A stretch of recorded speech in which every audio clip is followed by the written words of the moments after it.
Ucapan la haula wa la quwwata illa billah. Ibadah kan ada yang berat, modalnya besar. Bangun masjid berat, modalnya besar. Bangun rumah sakit berat, modalnya besar. Ada ibadah yang berat tapi modalnya ringan. Misalnya puasa. Puasa itu berat, mengendalikan nafsu. Kalau sekedar nggak makan nggak minum sih enteng, mengendalikan nafsu itu jihad terbesar. Tapi kan modalnya ringan, cuma niat saja. Ini ibadah berat, modalnya ringan. Ada ibadah yang ringan, modalnya juga enteng. Seperti termasuk ucapan la haula wa la quwwata illa billah. Tanpa sadar, la haula wa la quwwata illa billah, nyelengin tuh di surga. Nyelengin, kita nggak terasa nyelengin simpenan akhirat. La haula wa la quwwata illa billah, nyimpan lagi. Kaget, la haula wa la quwwata illa billah, nyimpan lagi. Banyak simpenan. Walaupun sebenarnya yang dimaksud di sini adalah kesadaran batin bahwa tidak ada daya dan kekuatan kecuali Allah. Itu intinya. Kita memulai pekerjaan disunahkan baca bismillah, kan begitu? Apa itu? Kesadaran moral bahwa ini saya bisa kerjakan. Saya kerjakan ini dengan menyebut nama Allah. Kenapa? Kalau Allah tidak memberikan daya dan kekuatan, mana mampu saya kerjakan ini. Maka saya kerjakan ini dengan menyebut nama Allah. Bismillah. Kesadaran moral. Manusia hanya wajib berusaha, tapi nggak pernah wajib berhasil. Banyak hal-hal yang kalau kita renungkan secara rasio nggak mungkin, tapi jadi kenyataan. La haula wa la quwwata illa billah. Tidak ada daya dan kekuatan kecuali bagi Allah semata-mata. Kesadaran moral akan kelemahan dan keterbatasan makhluk bernama manusia. Kadang kita kagum dengan otak, tapi kita sering lupa sama yang bikin otak.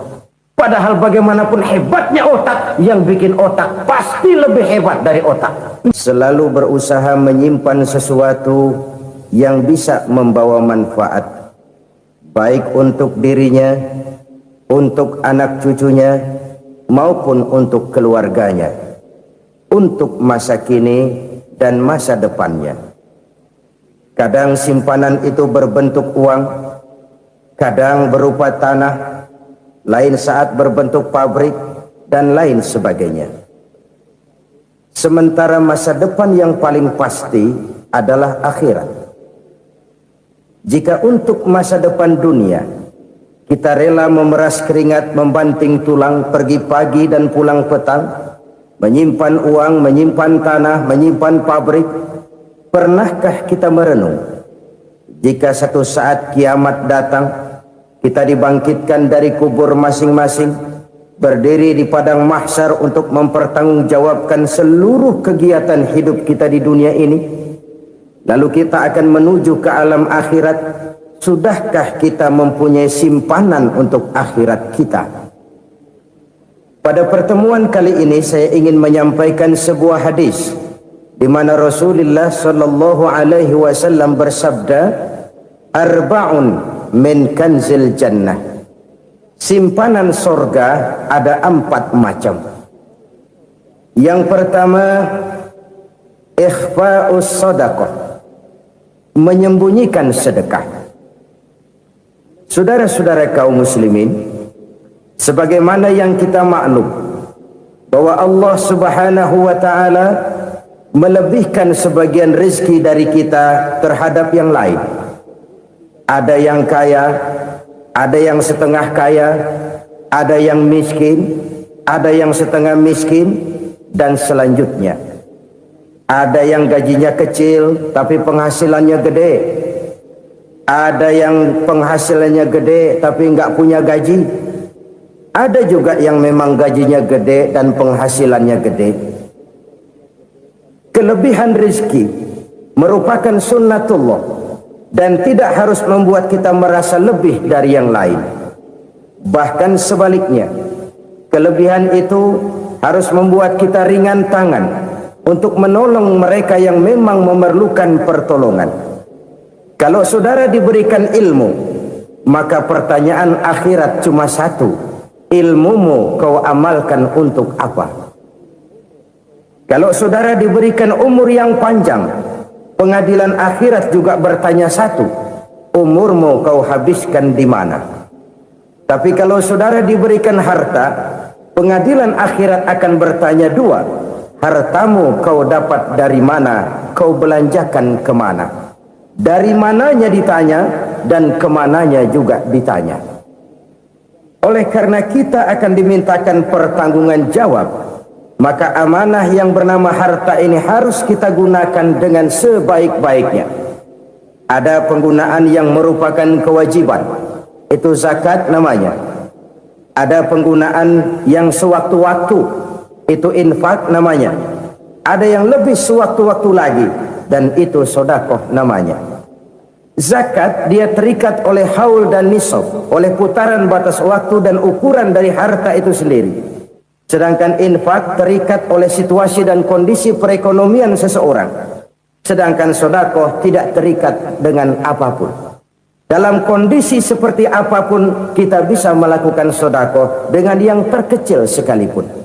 Sampai-sampai Rasulullah sallallahu alaihi wasallam mengajarkan, la tahqiranna minal ma'rufi syai'an walau an talqa akhaka biwajhin talik. Atau ada hadis, tabassumuka fi wajhi akhika laka sedekah. Senyumanmu kepada temanmu adalah sedekah. Jadi untuk melakukan sedekah tidak harus dalam berbentuk uang. Dengan ilmu kita bisa sedekah, dengan tenaga kita bisa bersedekah, dengan pikiran kita bisa bersedekah, bahkan senyum kepada teman itu pun sedekah. Jadi kalau sedekah dengan uang memang belum punya uang, nyengir aja banyakin. Itu asal pada tempatnya, jangan lalu ketemu tiang listrik cengengesan. Tentu tidak pada tempatnya dan tidak wajar. Nah, sedekah yang paling dicintai Allah adalah sedekah yang disembunyikan. Artinya jauh dari sifat riya. Kan kadang-kadang ada orang sedekah itu disebutkan namanya. Apa tidak bagus? Kalau memang niatnya ikhlas, ya bagus-bagus saja. Untuk memberikan sugesti kepada yang lain. Si Fulan bin Fulan nyumbang sekian, diumumkan. Boleh kalau niatnya untuk memberikan rangsangan kepada yang lain supaya dia menyumbang lebih besar dari orang tadi. Tapi kalau itu mendatangkan riya, maka sedekah yang paling dicintai Allah adalah sedekah yang disembunyikan. Tangan kiri saja tidak tahu apa yang diberikan oleh tangan kanan. Sedekah yang dilakukan dengan ikhlas akan merupakan perbendaharaan surga, tersembunyi dari pandangan orang lain, tidak seorang pun tahu. Karena memang sikap yang baik adalah melupakan kebaikan dan mengingat kesalahan. Itu salah satu ciri orang bahagia. Orang yang selalu mengingat kesalahannya dan berusaha melupakan segala kebaikannya. Kalau dia akan berada kebaikan, dia tidak bisa ikut, dia merasa rugi karena dia merasa belum pernah berbuat baik. Tapi kalau akan melakukan kesalahan baru, dia ingat kesalahan yang sudah-sudah, sehingga terhalang baginya untuk melakukan satu kesalahan baru. Demikianlah saudara-saudara, bahwa Allah melebihkan rizki sebagian kita dari yang lain, agar terjadi tolong-menolong dalam kehidupan ini. Jadi kesenjangan yang nature, kesenjangan yang alami, itu sunnatullah. Ada yang kaya, ada yang miskin, ada yang kelas menengah. Nah, kenapa lalu sekarang kita berusaha mengentaskan kemiskinan? Oleh karena adanya kesenjangan struktural. Kalau yang kaya bisa semakin kaya, kenapa yang miskin tidak bisa naik jadi ikut sedikit kaya? Sebab pada dasarnya Islam adalah agama yang sejak turunnya sudah berupaya memerangi kemiskinan. Bahkan dikatakan kemiskinan itu mendekatkan kepada kekufuran. Orang kalau miskin udah dekat banget sama kafir. Gampang menjadi kafir. Berapa banyak saudara-saudara kita yang oleh karena soal perut, oleh karena soal materi, terpaksa meninggalkan dan menanggalkan akidahnya. Menjual petunjuk yang diberikan Allah dengan kesenangan dunia yang cuma sebentar ini. Na'udzubillah, thumma na'udzubillah. Jadi makin kita sembunyikan satu sedekah, semakin banyak perbendaharaan kita di surga. Sedekah yang paling dicintai Allah adalah sedekah yang disembunyikan. Malahan ada seorang sufi, dia punya kebiasaan kalau pergi sholat Jumat dia bawa uang, itu uang dia taruh di bawah tikar masjid. Dia niat sedekah kepada siapa saja yang nemuin itu duit. Maksudnya apa? Supaya yang nemuin nggak tahu siapa yang punya duit. Demikian dia saking ingin menyembunyikan sedekahnya. Karena sifat ria itu bisa memakan amal kita sendiri. Ria itu termasuk menyebut-nyebut kebaikan kita. Orang yang suka nepuk dada, sedikit-sedikit ngitungnya kalau nggak gua. Tuh kalau nggak gua tuh. Tuh yang belah situ, kalau nggak gua. Iya, kalau nggak lu kenapa emang? Orang yang suka menepuk jasa, tuh biasanya memang begitu, saudara-saudara. Kalau perang lagi berkecamuk, orang nggak sempat ngaku jadi pahlawan. Tapi begitu perang selesai, yang kagak kenal bedil ngaku pahlawan, mas. Itu sesuatu yang biasa. Oleh karenanya, orang-orang yang ikhlas dalam bersodako, disembunyikannya sodako itu, Allah cinta betul. Malahan ada hadis memberikan jaminan, inna sodakotal mar'il muslimi tazidu fil umri wa tadfa'u mitatas su'i. Sesungguhnya sedekahnya seorang mukmin tazidu fil umri, bisa menambah umur panjang, wa tadfa'u mitatas su'i, dan menyelamatkan manusia dari mati secara su'ul khatimah. Jadi siapa yang kepengen panjang umur, banyaklah sedekah. Yang bosan hidup, pelit terus. Sedekah menambah panjang umur dan menyelamatkan manusia dari mati secara su'ul khatimah. Pak, katanya umur itu nggak bisa ditambah, nggak bisa dikurangin. Kapan? Kalau ajal sudah datang. Fa idza jaa ajaluhum la yastakhiruna sa'atan wa la yastakdimun. Kalau ajal datang tidak bisa dimajukan, tidak bisa dimundurkan. Itu kalau ajal sudah datang. Tidak bisa lagi umur ditambah dikurangi, sudah datang. Tapi kalau belum datang, itu kan haknya Allah. Mau ditambah, mau dikurangi, hak prerogatif Allah. Sebagai pencipta manusia, Allah maha kuasa dan maha mampu. Sedekah ini menambah panjang umur dan menyelamatkan manusia dari mati secara su'ul khatimah. Itu orang mati kan sama ya, kondisinya mati, nggak nafas. Tapi hakikat mati kan lain-lain. Ada yang mati itu husnul khatimah, baik akhirnya. Misalnya lagi ngaji mati, lagi sholat mati, lagi sedekah mati. Ini yang dinamakan dengan husnul khatimah, baik di akhirnya. Sebaliknya ada yang su'ul khatimah, jelek di akhirnya. Ini yang jadi catatan akhir. Lagi nyekek botol, mampus. Lagi banting kartu, modar. Su'ul khatimah, jelek pada akhirnya. Sedekah menyelamatkan manusia dari mati secara su'ul khatimah. Dan kita semua kepengen mendapat husnul khatimah, jauh dari su'ul khatimah. Oleh sebab itu yang bisa menyelamatkan kita dari penyakit itu antara lain adalah sedekah yang disembunyikan, yang dikerjakan dengan ikhlas karena Allah, tidak karena kepengen dipuji orang, tidak karena ingin dikatakan orang pemurah. Sebab orang dermawan itu orang yang memberi tanpa harus diminta. Kalau masih harus diminta, ya belum dermawan namanya, masih harus diminta. Kalau nggak diminta ya tulus, lolos, polos. Saudara-saudara kaum muslimin rahimakumullah, harta adalah amanat dan akan kita pertanggungjawabkan. Allah melebihkan rizki sebagian kita dari yang lain agar kita saling tolong menolong, bantu membantu. Nabi janjikan, siapa yang meringankan beban saudaranya muslim di dunia, Allah akan meringankan bebannya di akhirat nanti. Sebuah jaminan dari baginda Nabi. Si orang yang kita bantu barangkali tidak bisa membalas, Allah yang akan membalas lewat jalan lain yang tidak pernah kita sangka-sangka. Ada orang tanya, Pak, ini ada orang nyumbang masjid sambil marah-marah, bagaimana? Saya bilang sumbangannya aja ambil, marahnya jangan. Marahnya jangan diambil, itu urusan dia. Saudara-saudara kaum muslimin rahimakumullah, umat Islam ini kan umat yang punya potensi besar. Kadang kita merenung, kenapa kadang-kadang pembangunan masjid kok lambat sekali? Kalau hotel hari ini peletakan pertama, bulan depan peresmian. Supermarket hari ini peletakan batu pertama, minggu depan peresmian. Tapi kalau sudah yang namanya masjid, kadang-kadang peletakan batu pertama sekaligus jadi batu terakhir. 3 tahun, 4 tahun, campur nebar jalak di jalanan, duit dijaring kayak ikan sepat. Apa tidak ada orang Islam yang kaya? Banyak. Apa tidak ada pengusaha muslim yang jadi konglomerat? Ada.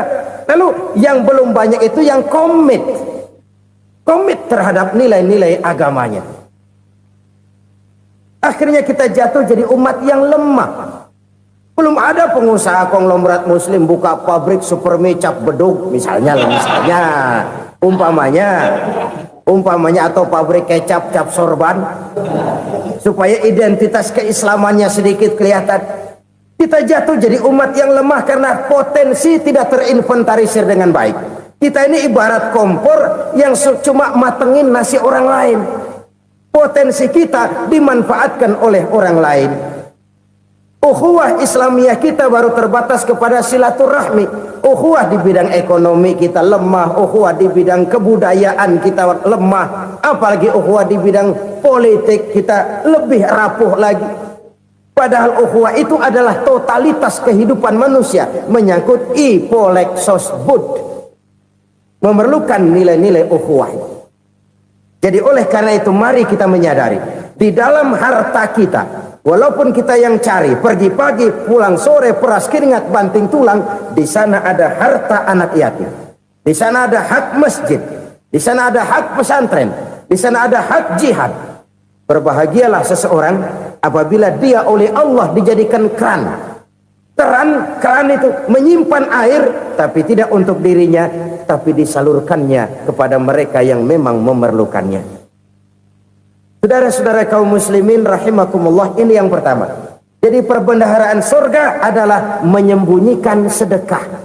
Orang lain nggak tahu, kita pun nggak pernah ngitung-ngitung. Kita anggap lewat begitu saja, padahal itu deposit akhirat. Satu. Yang kedua, perbendaharaan surga itu apa?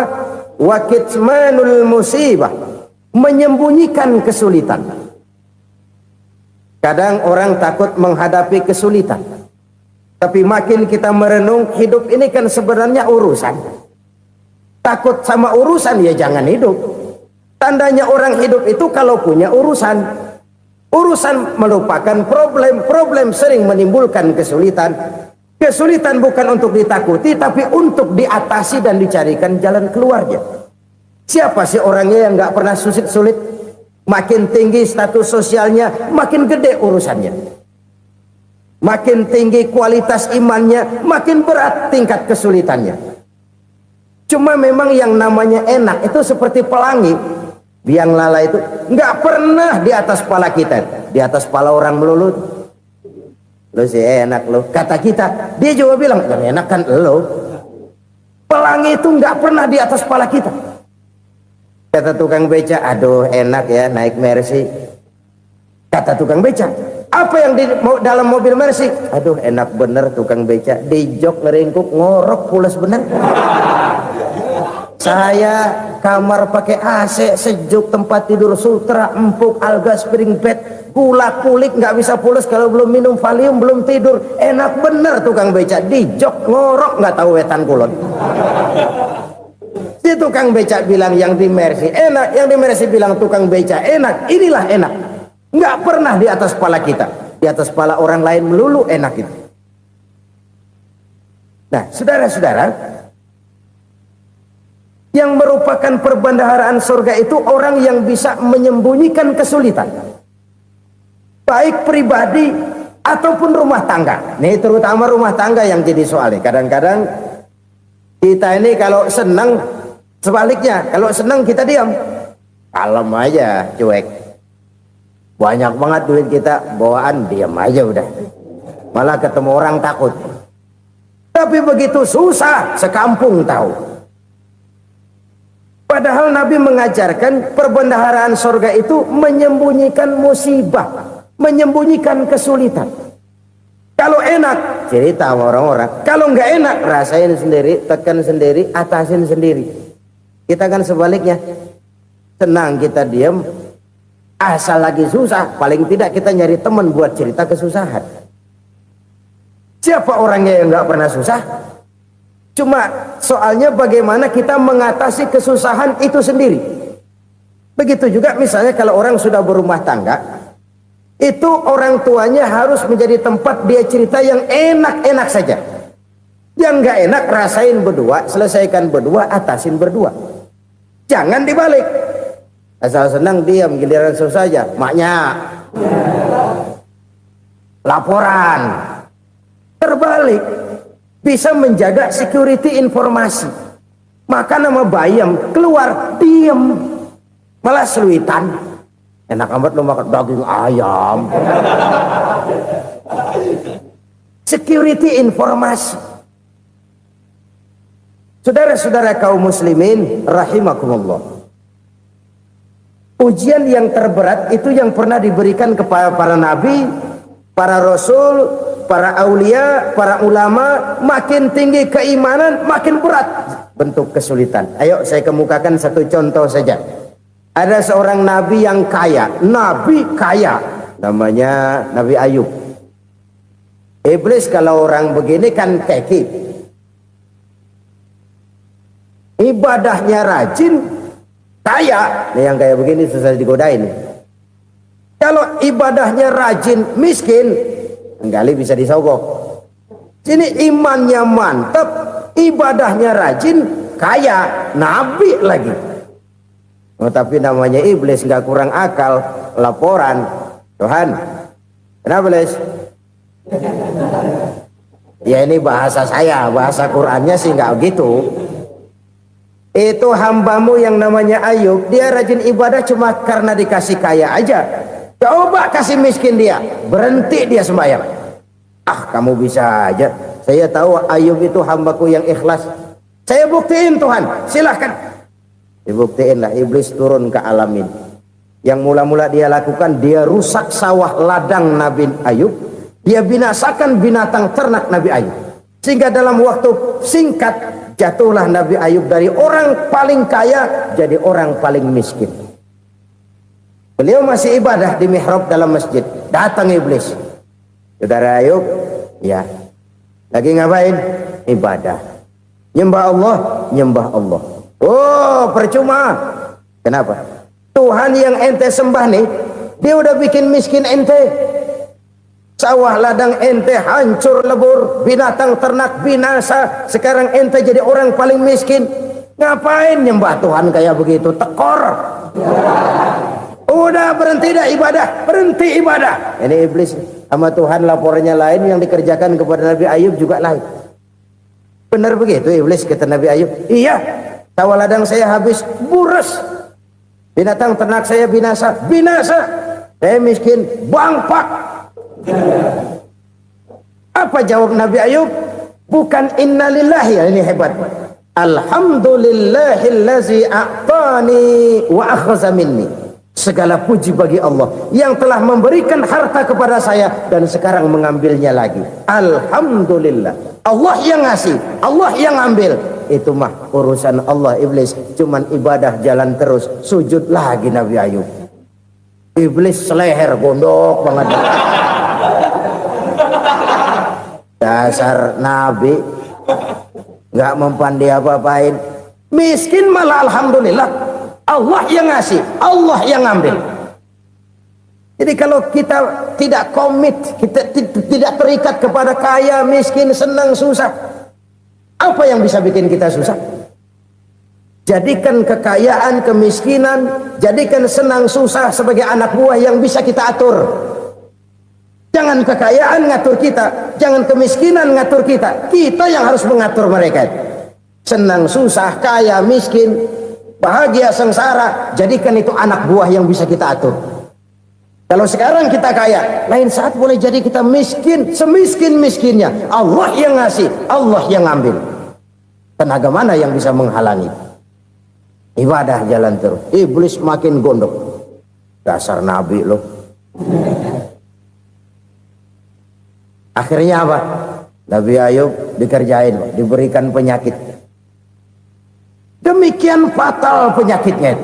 Bayangin, udah miskin sakit. Masya Allah. Miskin sakit. Sakitnya nggak lama, kira-kira 16 tahun. Istrinya 3, 2 mental minta ceraiin. Ngerawatin laki bengek begini. Senang belum tentu, susah udah pasti nih. Cerai aja, cerai dah. Cerai. Tinggal satu Siti Rahmah yang setia menemani beliau. Sesetia-setianya hati perempuan. Satu saat Siti Rahmah bilang, "Bang, iya, abang kan Nabi, Bang. Lalu, namanya Nabi kan doanya jarang meleset, Bang. Maksud kamu minta kenapa sih sama Tuhan biar abang sembuh baik dah, Bang?" Siti Rahmah, "Iya. Saya sakit berapa tahun sih dah?" 16 tahun, Bang. "Sebelum ini saya sehat berapa tahun?" "Ya kira-kira 60 tahun, Bang." "Nah, coba ente banding-bandingin, Rahmah. Saya dikasih sehat 60 tahun, dikasih sakit 16 tahun. Sudah nggak sabar mau doa kepada Allah minta sembuh. Saya malu kepada Allah. Diuji dengan yang luar biasa seperti ini, tidak mengganggu stabilitas kehambaannya. Dia tetap menghamba kepada Allah Subhanahu wa ta'ala. Saudara-saudara kaum muslimin rahimakumullah. Kunci menghadapi kesulitan itu apa? Allah jelaskan dalam satu ayat, "Wa basyiris sabirin alladzina iza asabathum musibah qalu inna lillahi wa inna ilaihi raji'un." Gembirakan orang-orang yang sabar. Siapa mereka itu? Yang apabila mendapat musibah mereka kembali kepada keyakinan dasar, segalanya dari Allah dan segalanya akan kembali kepada Allah. Ini konsepsi dasar dari sikap muslim dalam menghadapi berbagai kesulitan. Segalanya dari Allah, segalanya akan kembali kepada Allah. Kalau ini sudah kondisi dasarnya, maka kita akan lapang menghadapi kenyataan bagaimanapun pahitnya. Apakah itu namanya miskin? Apakah itu namanya sakit, bahkan maut sekalipun, segalanya dari Allah, segalanya akan kembali kepada Allah. Ini sikap hidup, bukan sekedar ucapan. Kita kadang-kadang menjadikannya sebagai ucapan, mulutnya sehingga berhenti, innalillahi wa inna ilaihi raji'un, tapi nangisnya terus gerung-gerungan. Bukan itu, ini kesadaran moral. Kalau segalanya dari Allah, segalanya kembali kepada Allah, kan sebenarnya cuma nunggu giliran. Hari ini saya nyembayangin dia, entah hari apa saya disembayangin orang. Hari ini saya antar dia ke kubur, entah hari apa orang nganterin saya ke kubur. Hari ini saya tahlilkan dia, entah nanti kapan orang tahlilkan saya. Segalanya dari Allah, segalanya akan kembali juga kepada Allah. Oleh sebab itu saudara-saudara, kesulitan bukan untuk ditakuti. Kesulitan justru untuk diatasi, dicarikan jalan keluarnya. Dan tidak ada orang yang tidak pernah mendapat kesulitan. Tidak ada. Semakin tinggi status sosial, semakin tinggi kualitas keimanan, semakin besar juga tingkat kesulitan. Hanya saja bagaimana cara kita mengatasinya. Dan Al-Quran menyatakan, "Inna ma'al usri yusra."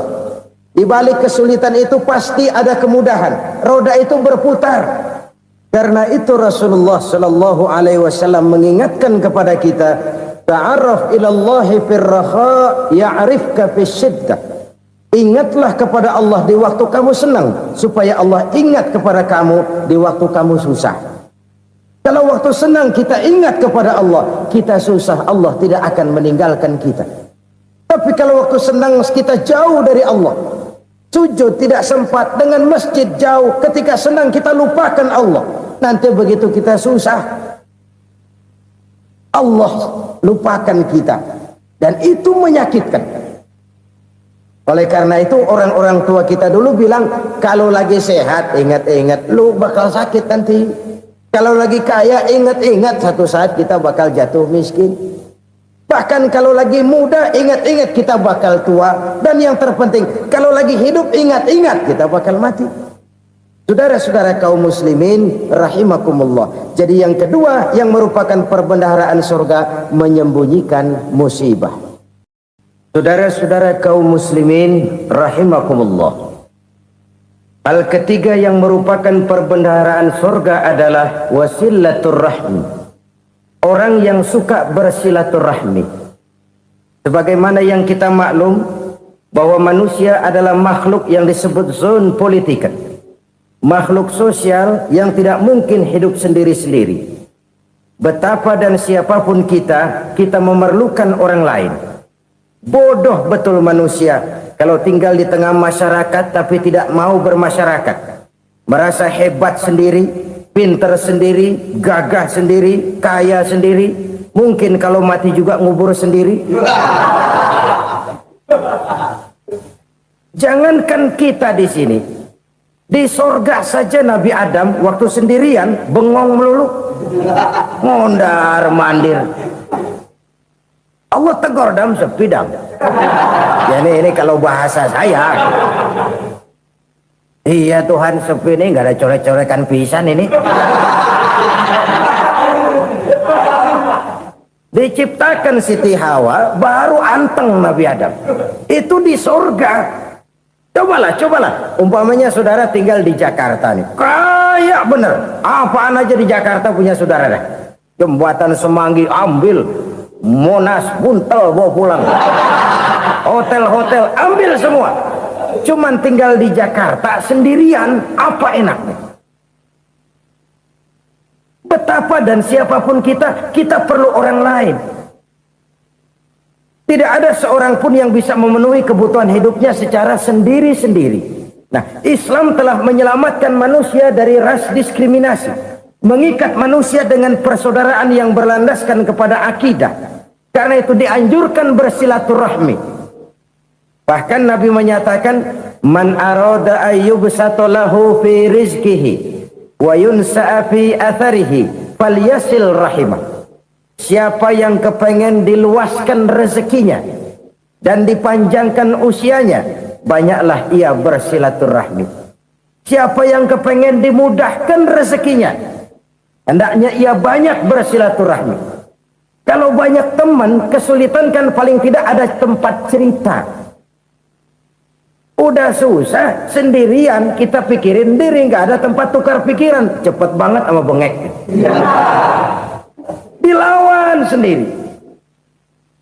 Nah, secara makro kita bisa berkata, tidak mungkin ada kemenangan kalau tidak ada kekuatan. Tidak ada kekuatan kalau tidak ada kesatuan dan persatuan. Tidak mungkin ada kesatuan dan persatuan tanpa semangat silaturahmi. Kalau umat Islam mau menang, dia harus kuat. Kalau umat Islam mau kuat, dia harus bersatu. Kalau umat Islam mau bersatu, dia harus membudayakan silaturahmi ini. Bahkan sampai-sampai kata Nabi, kalau bisa cari nilai tambah. Apa? Silman qata'ak. Bersilaturahmilah kau kepada orang yang marah denganmu. Masya Allah, indahnya ajaran agama kita. Orang yang marah pun kepada kita, kata Nabi, kalau bisa bersilaturahmilah kepadanya, kepada orang yang marah itu. Di situ nilai tambah. Cuman jujur nih hadis, ngucapinnya gampang, ngamalinnya yang berat banget. Orang marah sama kita disuruh silaturahmi, ada apa malu? Lu marah, ada gue marahan lagi. Tunggu pikirin. Saudara-saudara kaum muslimin rahimakumullah. Tapi ini yang diajarkan, bahkan ini yang dicontohkan oleh baginda Rasul. Bagaimana begitu mudah, misalnya satu saat Abu Jahal ini ngatur strategi bagaimana bikin Muhammad celaka. Dia gali lubang di depan tempat tidurnya. Dia tutupin daun korma. Terus dia panggil seseorang, ke sini. Kasih tahu Muhammad, pamannya sakit keras, minta ditengokin. Berangkat orang ini ke sana. Muhammad, labbaik. Pamanmu sakit keras, dia minta ditengokin. Baik, saya akan datang menjenguk beliau. Berangkatlah Nabi ke rumah Abu Jahal tanpa prasangka apapun. Abu Jahal udah pasang setil, selimut 3 rangkap setengah dia pakai, persis kayak orang meriang. Tapi sembari ngintip dari balik selimut, begitu Muhammad buka pintu, nah masuk perangkap nih. Muhammad jalan menuju tempat pembaringan. Makin lama makin dekat, makin lama makin dekat, makin dekat ke lubang yang dipasang oleh Abu Jahal itu. Dalam hati Abu Jahal, terus dah jatuh, mampus dah lo ini. Mampus lo hari ini nih. Apa yang terjadi? Malaikat Jibril datang. Muhammad, pamanmu cuma pura-pura sakit. Di depan tempat tidurnya ada lubang perangkap supaya kamu jatuh ke situ. Sudah, kamu pulang. Balik kanan Nabi. Sudah hampir jatuh ke lubang, balik kanan, pulang. Bayangin kecewanya Abu Jahal. Muhammad dikit lagi, Muhammad dikit lagi. Enggak paman, saya pulang aja. Emosi, bangun dari tempat tidur, enggak sadar kalau lagi pura-pura sakit. Lompat ngejar Nabi, dia lupa dengan lubang yang dia gali. Kusrak, nyemplung sendiri ke dalam lubang.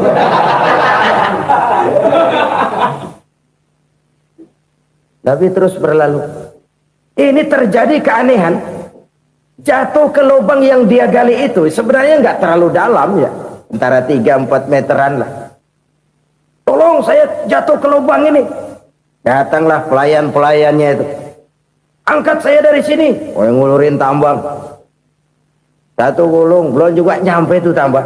Kurang, beli lagi ke warung. Sambung, ulur lagi, nggak juga bisa sampai.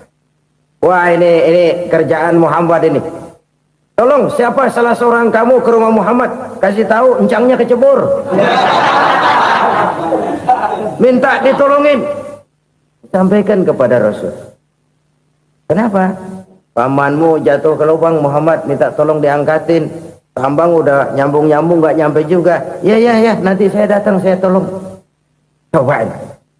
Nyata-nyata orang berniat jahat mau mencelakakan dia. Datang dia menolong. Ini yang disebut air tuba dibalas air susu ya ini. Bukan sebaliknya. Air tuba dibalas air susu. Paman, kecebur ya? Iya Muhammad, tolong ini. Pegang tangan saya. Nabi ulurkan tangannya. Nyampe. Dipegang oleh Abu Jahal. Diangkat ke atas. Sampai atas. Apa kata Abu Jahal? Sihirmu memang hebat Muhammad. Udah ditolongin dikata sihir. Yang enak kita kemplang kan itu orang begitu. Urusan apa? Tapi inilah akhlak. Kalau bisa kamu bersilaturahmilah dengan orang yang marah kepadamu sekalipun. Orang marah kita tetap baik. So, kalau kita berbuat baik sama orang yang memang baik, rasanya sih biasa-biasa aja. Orang baik kita baik lagi, ya draw aja, belum ada nilai tambah di situ. Baru ada nilai tambah kalau kita bisa berbuat baik kepada orang yang nyakitin kita. Itu namanya kita setingkat di atas dia. Dia sakitin kita, kita berbuat baik sama dia. Dia pelit sama kita, kita baik sama dia. Dia marahin kita, kita deketin dia. Di situ kita punya nilai tambah. Jadi siapa yang ingin diluaskan rezekinya kata Nabi dan dipanjangkan umurnya, hendaklah ia banyak-banyak bersilaturahmi. Sederhana sebenarnya silaturahmi, tapi silaturahmi membangkitkan semangat kesatuan dan persatuan. Kesatuan dan persatuan melahirkan kekuatan. Dalam matematika 1 ditambah 1 pasti 2. Tapi di tengah masyarakat 1 orang takut ditambah 1 orang takut, hasilnya jadi 2 orang setengah berani. Kenapa setengah berani? Karena udah berdua. Tadi pan takut sendirian. Kalau dia kumpul turu-turu takut lah jadi berani. Kita yang lemah, kita yang tidak berdaya, kita yang miskin, kalau mau kompak bersatu, apa yang nggak bisa kita kerjain? Apalagi tinggal di kota besar, pilihan cuma 2. Bertahan atau minggir. Bertahan atau minggir. Untuk bisa bertahan harus mampu bersaing. Untuk mampu bersaing harus punya keahlian. Keahlian harus ditunjang dengan pendidikan, ditambah oleh kekompakan sebagai umat. Udah miskin mencar mulu, orang injek gitu. Orang nggak pandang urusan apa sama lu. Oleh karena itu silaturahmi pada hakikatnya merupakan ruh dari ukhuwah yang diajarkan oleh agama kita. Bagaimana Islam menyelamatkan masyarakat manusia dari ras diskriminasi, mengikat manusia, dan tidak ada persaudaraan yang lebih indah selain persaudaraan yang diikat dengan nilai-nilai akidah. Sepanjang orang di jalan Allah, itulah saudara kita. Keluar dia dari jalan Allah, selesailah persaudaraan sampai di situ. Karena itu, kalau ingin menyimpan sesuatu di surga, banyaklah bersilaturahmi. Datang ke rumah ini, datang ke rumah itu, dan lain sebagainya. Itu simpanan kita di akhirat nanti. Ini yang ketiga. Saudara-saudara, yang keempat, perbendaharaan surga itu apa? Wa qawlu la hawla wa la quwwata illa billah. Ucapan la hawla wa la quwwata illa billah. Ibadah kan ada yang berat, modalnya besar. Bangun masjid berat, modalnya besar. Bangun rumah sakit berat, modalnya besar. Ada ibadah yang berat tapi modalnya ringan. Misalnya puasa. Puasa itu berat, mengendalikan nafsu. Kalau sekedar nggak makan nggak minum sih enteng, mengendalikan nafsu. Itu jihad terbesar, tapi kan modalnya ringan, cuma niat saja. Ini ibadah berat, modalnya ringan. Ada ibadah yang ringan, modalnya juga enteng. Seperti termasuk ucapan la haula wa la quwwata illa billah. Tanpa sadar, la haula wa la quwwata illa billah. Nyelengin tuh di surga. Nyelengin, kita nggak terasa, nyelengin simpenan akhirat. La haula wa la quwwata illa billah. Nyimpen lagi. Kaget, la haula wa la quwwata illa billah, nyimpan lagi, banyak simpenan. Walaupun sebenarnya yang dimaksud di sini adalah kesadaran batin bahwa tidak ada daya dan kekuatan kecuali Allah. Itu intinya. Kita memulai pekerjaan disunahkan baca bismillah, kan begitu. Apa itu? Kesadaran moral. Bahwa ini saya bisa kerjakan, saya kerjakan ini dengan menyebut nama Allah. Kenapa? Kalau Allah tidak memberikan daya dan kekuatan, mana mampu saya kerjakan ini. Maka saya kerjakan ini dengan menyebut nama Allah. Bismillah. Kesadaran moral. Manusia hanya wajib berusaha, tapi nggak pernah wajib berhasil. Banyak hal-hal yang kalau kita renungkan secara rasio nggak mungkin. Tapi jadi kenyataan. La haula wa la quwwata illa billah. Tidak ada daya dan kekuatan kecuali bagi Allah semata-mata. Kesadaran moral akan kelemahan dan keterbatasan makhluk bernama manusia. Kadang kita kagum dengan otak, tapi kita sering lupa sama yang bikin otak. Padahal bagaimanapun hebatnya otak, yang bikin otak pasti lebih hebat dari otak. Nggak percaya, silahkan otak-otakan. Inilah kecenderungan. Kita kagum dengan pesawat-pesawat mutakhir, bukan main, besi gede banget terbang itu. Alangkah hebatnya. Lalu apa yang bikin otak tidak lebih hebat dari itu semua?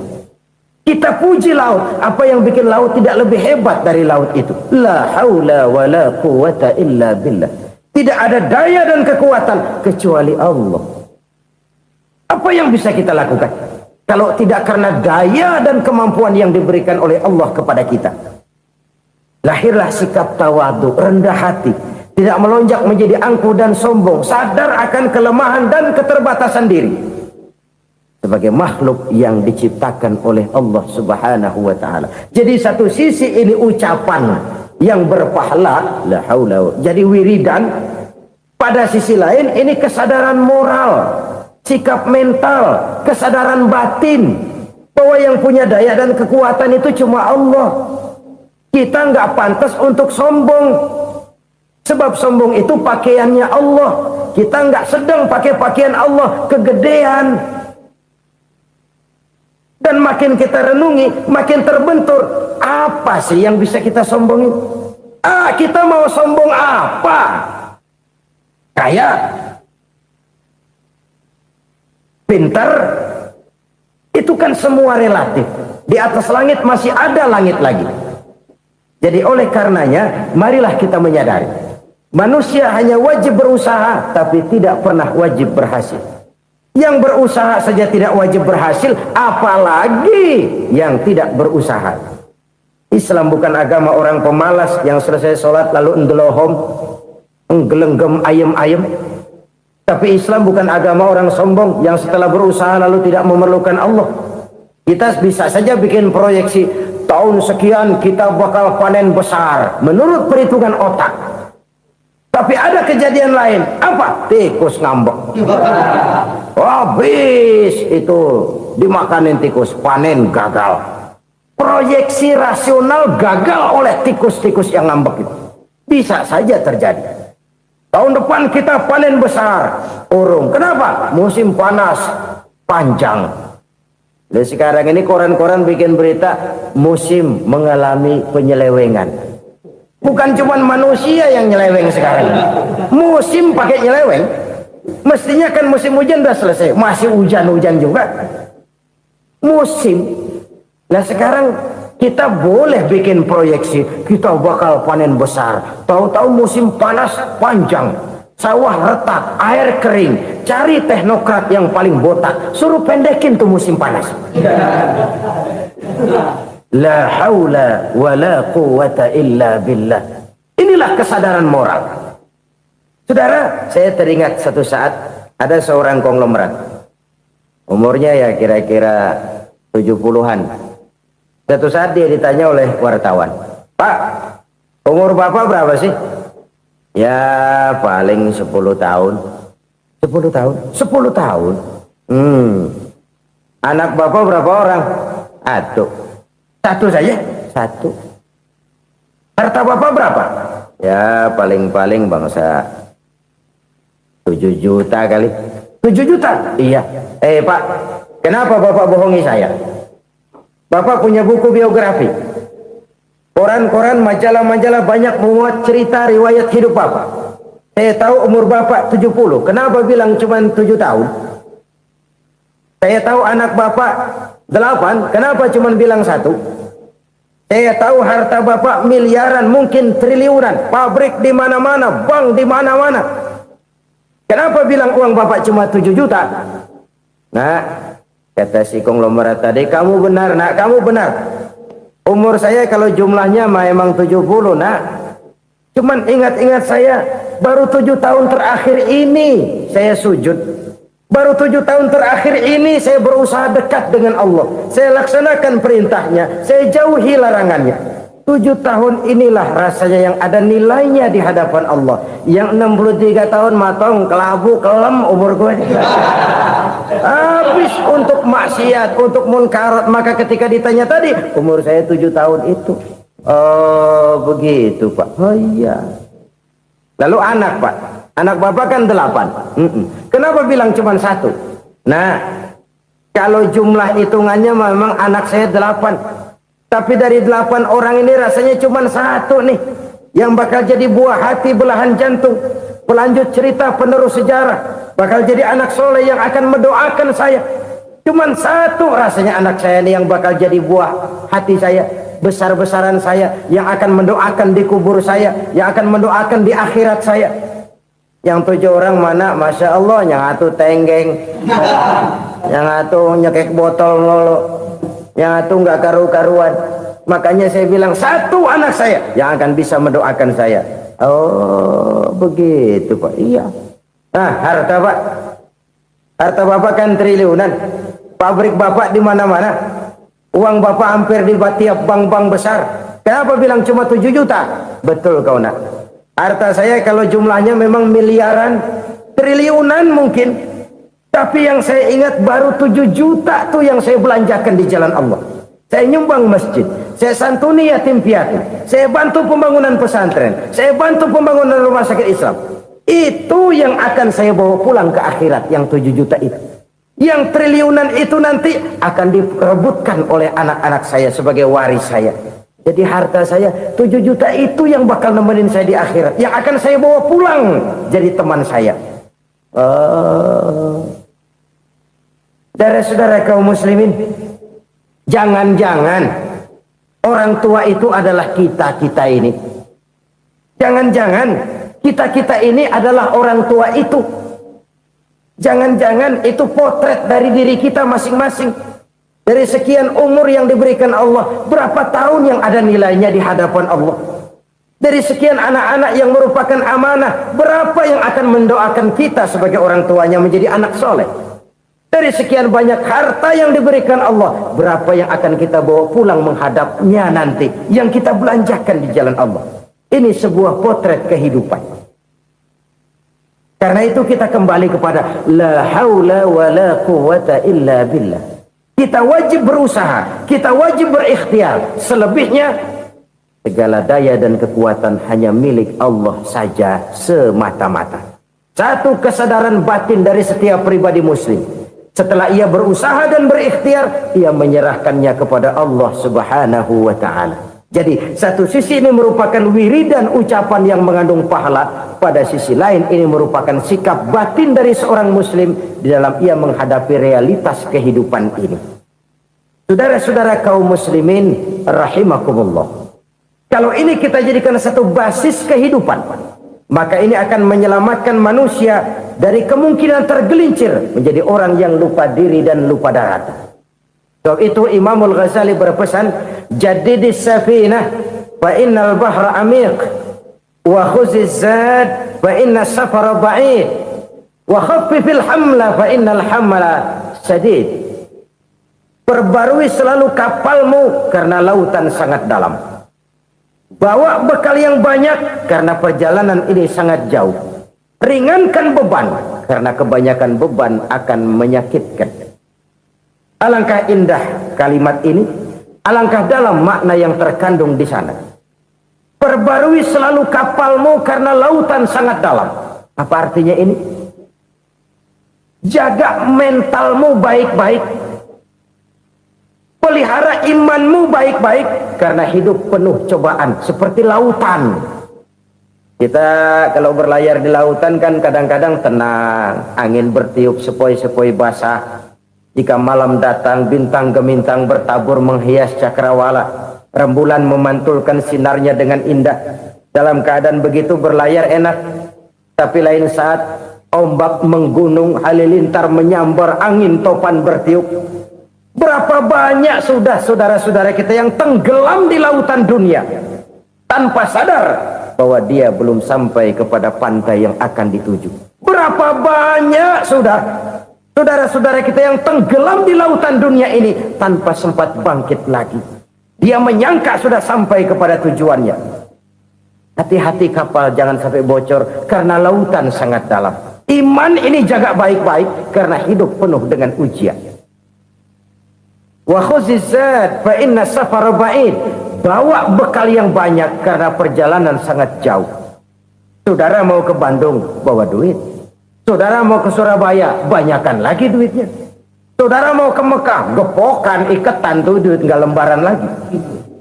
Makin jauh perjalanan, makin banyak bekal yang harus kita bawa. Kalau saudara dari Jakarta mau ke Surabaya, kagak bawa duit berangkat juga, itu sih bukan berani namanya, nekat. Sampai Surabaya belum tentu, sengsara di jalan udah pasti. Kenapa? Nggak bawa bekal berangkat. Sama juga kita nih, misalnya belum sempat sembahyang, mati. Waduh, berani banget orang. Belum punya bekal, mati. Sengsara di jalan. Atau bekal tidak cukup. Dari Jakarta saudara mau ke Surabaya, bawa duit 500 perak. Paling jauh Cikampek nyampenya itu. Paling jauh itu.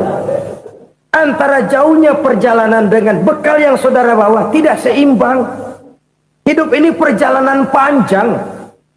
A walking tour.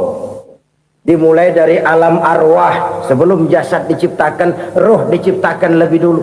Dari situ pindah ke alam rahim. Dari alam rahim pindah ke alam dunia. Dari alam dunia pindah ke alam barzah. Baru menuju akhirat. Satu perjalanan panjang. Kalau bekal tidak bawa, sengsara di jalan. Bawa bekal yang banyak karena perjalanan ini sangat jauh. Wa khaffifil hamla, ringankan beban karena beban itu cuma akan menyulitkan. Kalau bekal itu sih keperluan, tapi beban nggak kita perluin, coba ngeberat-beratin. Apa ini beban? Dosa. Kecurangan, kebatilan, kezoliman, ketidakadilan, kesewenang-wenangan. Itu akan jadi beban kita di akhirat.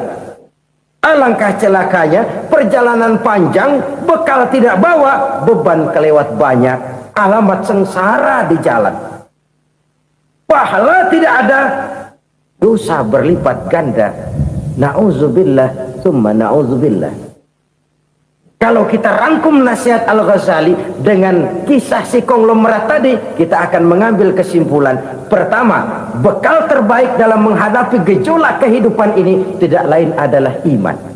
Yang kedua, pahala dan dosa. Dua hal kontroversial. Pahala adalah bekal, dosa adalah beban. Tapi kita sekarang kan tidak begitu terangsang kepada yang abstrak. Orang berlomba mencari yang konkret-konkret saja, yang real. Kalau memang dosa, benjol dong, kira-kira begitu. Kira-kira begitu. Persis orang Yahudi dulu. Orang Yahudi itu kan pernah minta kepada Nabi Musa, Ya Musa, lan nu'mina laka hatta narallaha jahrah. Musa, kami nggak bakal mau beriman kepada Allah kalau belum kami lihat Allah ada nongkrong di depan kami. Kalau memang Tuhan ada, taruh dong di depan kami. Mau yang konkret-konkret saja. Kalau memang dosa, benjol dong. Kalau memang pahala, berasa dong. Orang terangsang kepada yang real, yang konkret-konkret saja. Karena itu, untuk mengejar dosa, orang mau bayar. Tapi untuk mengejar pahala, walaupun tidak bayar, orang segan. Ini yang dikatakan oleh Nabi, kamu mengharapkan ke surga, tapi kamu berat melaksanakan sesuatu yang bisa membawa kamu ke surga. Kamu ingin jauh dari neraka, tapi tiap saat kamu lakukan perbuatan-perbuatan yang justru menjerumuskan kamu ke neraka. Idda'aitum an-najata minan nar wa ramaitum fiha anfusakum. Kamu ingin selamat dari neraka, tapi kamu lemparkan diri kamu ke neraka. Kamu ingin masuk surga, tapi berat sekali kamu melakukan perbuatan-perbuatan yang bisa menyampaikan kamu di surga. Saudara-saudara kaum muslimin rahimakumullah. Jadi hal keempat yang merupakan perbendaharaan surga adalah la haula wa la quwata illa billah. Satu sisi ini merupakan ucapan yang memperberat timbangan akhirat. Pada sisi lain ini merupakan sikap hidup seorang muslim. Kesadaran batin yang sangat dalam bahwa tidak ada daya dan kekuatan kecuali Allah.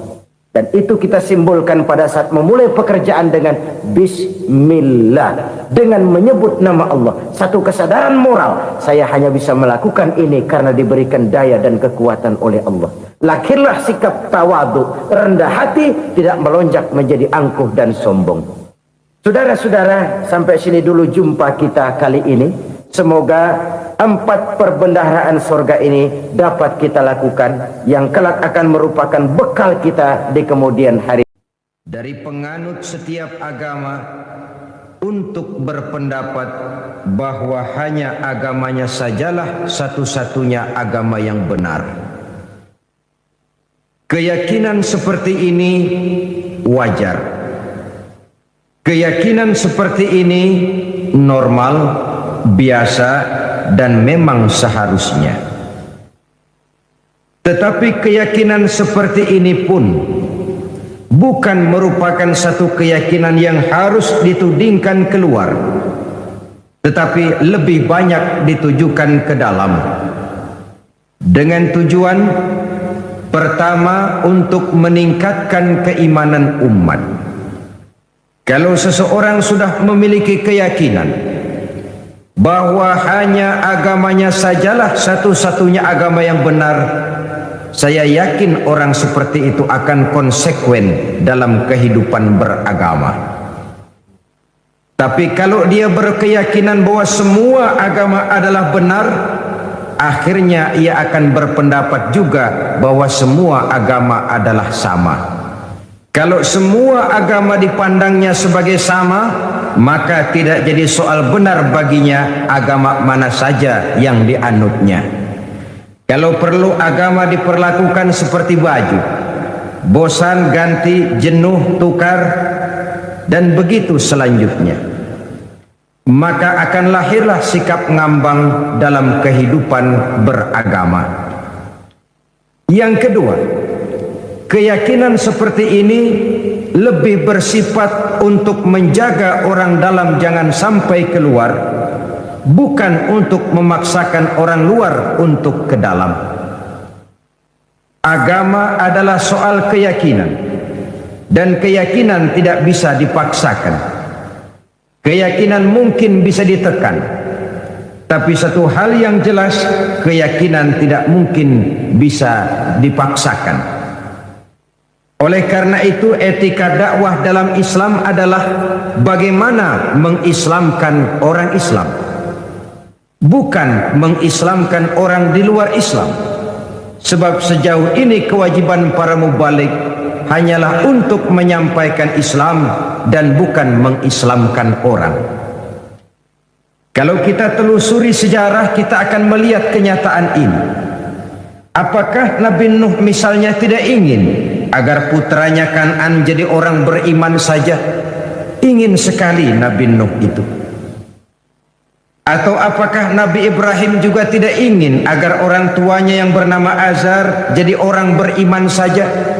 Luar biasa keinginan Nabi Ibrahim. Atau pada contoh yang lebih dekat lagi, apakah Nabi Muhammad sallallahu alaihi wasallam tidak mempunyai keinginan agar Abu Jahal dan Abu Lahab berdiri pada barisan orang yang beriman saja? Ingin sekali baginda Nabi.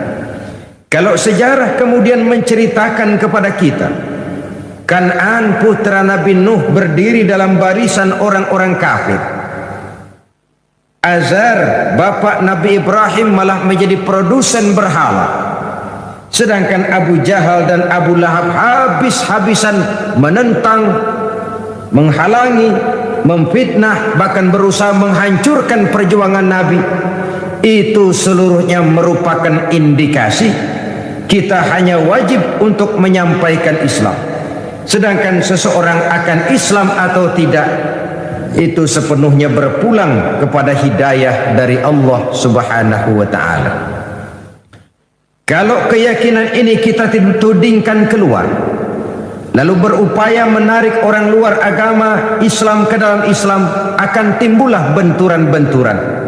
Inilah yang sering menjadi kenyataan, di mana seseorang menyebarkan agama kepada orang yang sudah beragama.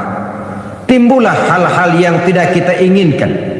Timbullah singgungan-singgungan dan benturan-benturan yang tidak diharapkan, yang pada kesempatan ini akan kita bicarakan. Yang ketiga, keyakinan seperti ini untuk menumbuhkan fanatisme beragama. Kita semua maklum, orang kalau cinta kepada suku bagus, tapi fanatik kepada suku salah. Orang cinta kepada guru bagus, tapi fanatik kepada guru tidak benar. Soal guru dan suku kita harus objektif.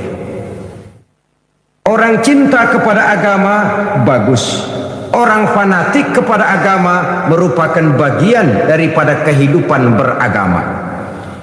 Fanatik dalam arti berpegang teguh, sebab hanya dengan watak seperti inilah setiap penganut suatu agama akan menjadi konsekuen dengan nilai dan ajaran agamanya masing-masing. Untuk mencegah terjadinya singgungan dan benturan-benturan dalam upaya menyebarkan agama, maka di negeri kita ini digalakkanlah 3 macam kerukunan yang dikenal sebagai tri kerukunan. Pertama, kerukunan antar umat seagama. Kedua, kerukunan antar umat beragama. Dan yang ketiga, kerukunan antar umat beragama dengan pemerintah. Mari kita lihat persoalannya lebih jauh lagi. Pertama, kerukunan antar umat seagama. Kita sama maklum bahwa Islam telah mengikat kita dengan akidah. Dari manapun seseorang datang, apapun saja warna kulitnya dan bahasa apapun yang dipakainya, kalau akidahnya sama, maka dia adalah saudara kita. Lebih tegas ini disabdakan oleh Rasulullah sallallahu alaihi wasallam. Innallaha la yanzuru ila suwarikum wa amwalikum, walakin yanzuru ila qulubikum wa a'malikum. Allah subhanahu wa ta'ala tidak memandang potonganmu. Allah subhanahu wa ta'ala juga tidak memandang hartamu. Yang Allah lihat, yang Allah nilai, yang Allah pandang tidak lain adalah hatimu dan amal perbuatanmu. Tentang wajah, tentang kulit, warna kulit, tentang suku, bangsa dan bahasa, Islam menganjurkan kita untuk objektif.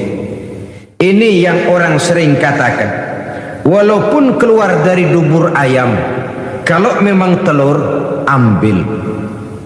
Keluarnya dari dubur ayam tapi telur, kenapa tidak diambil? Islam mengajarkan kita untuk objektif. Islam mengikat kita dengan akidah. Kita adalah satu umat yang satu, yang ringan sama dijinjing, berat sama dipikul. Kita adalah bagaikan satu tubuh. Apabila yang satu sakit, yang lain akan ikut merasakan sakit. Kita adalah bagaikan satu bangunan. Posisi dan komposisi boleh saling berbeda, tetapi satu sama lain harus saling memperkuat, harus saling asih dan asuh, jangan saling gasak, gesek dan gosok. Seorang muslim boleh saja dibungkus oleh baju tentara. Seorang muslim boleh saja dibungkus oleh baju polisi. Seorang muslim boleh dibungkus oleh baju pejabat, teknokrat, dokter, seniman, artis, pengusaha, pedagang, petani. Tapi baju apapun yang membungkus badannya, jiwa dan semangat Islamnya tidak boleh luntur oleh baju yang membungkus badannya itu. Lalu mampu menyusun kebersamaan untuk kemajuan dan kepentingan kita bersama. Soal perbedaan pendapat halal. Soal perbedaan pendapat wajar, kepala sama hitam pendapat tentu berbeda. Tapi marilah kita lapang dada untuk menerima perbedaan pendapat, mencoba memandang orang lain tidak cuma dari sudut kepentingan sendiri saja, tidak cuma dengan kacamata kita saja, tapi mampu melihatnya dalam konteks yang luas.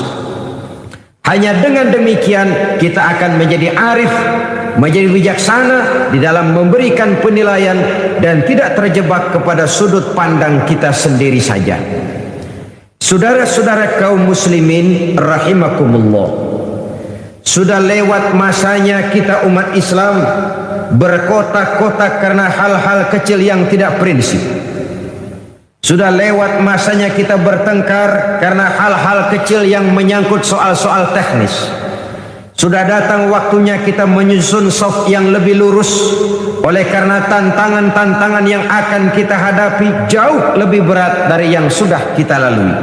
Dan tentu orang yang tidak senang umat Islam bersatu masih banyak. Orang yang tidak senang umat Islam kompak masih gentayangan di mana-mana. Terang-terangan menghantam Islam, jelas mereka tidak berani. Kenapa?